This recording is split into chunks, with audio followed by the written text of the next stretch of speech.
மூன்றாவது சனிக்கிழமை ஒட்டி 300க்கும் மேற்பட்ட பெண்கள் சீர்தட்டு அழைக்கும் நிகழ்ச்சி நடைபெற்றது. ஈரோடு ஸ்ரீ கஸ்தூரி அரங்கநாதர் கமலவள்ளி தாயார் திருக்கோவிலுக்கு புரட்டாசி மாதம் 3ஆம் சனிக்கிழமை அன்று கோட்டை பத்திரகாளி அம்மன் கோவிலில் இருந்து 300க்கும் மேற்பட்ட சுமங்கலி பெண்கள் தங்களது இல்லங்களில் இருந்து கொண்டு வரும் பல வகைகள், வளையல், பிஸ்கட், இனிப்பு வகைகள் கொண்ட சீர்தட்டை தலையில் சுமந்தவாறு ஊர்வலமாக வந்தனர். இந்த ஊர்வலமானது மந்தார காளியம்மன் கோவிலில் இருந்து துவங்கி செங்குந்தர் திருமண மண்டபம் வழியாக சென்று பெருமாள் கோவிலில் சிறப்பு தரிசனம் மேற்கொண்டனர். முன்னதாக பெருமாள் கோவில் வளாகத்தில் சிறுவர் சிறுமியர்களின் பக்தி பரவசமூட்டும் வகையில் இசை கச்சேரியும் பெண்களின் பரதநாட்டிய நிகழ்ச்சியும் நடைபெற்றது.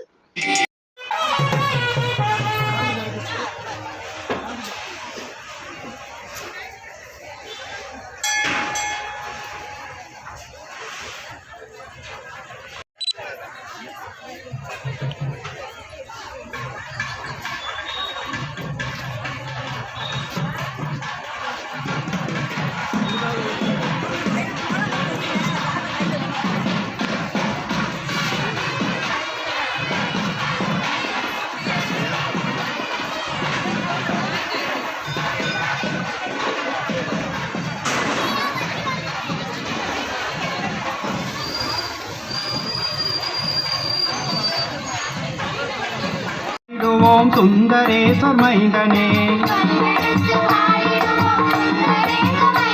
தமிழ் சொல்லெடுத்து பாடிடுவோம் சுந்தரேஸ்வர் மைந்தனே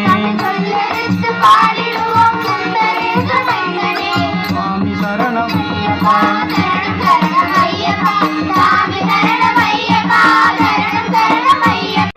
சஞ்சலங்கள் இல்லை, பயந்தனையே போக்கிடுவான் பந்தலத்தின் பிள்ளை.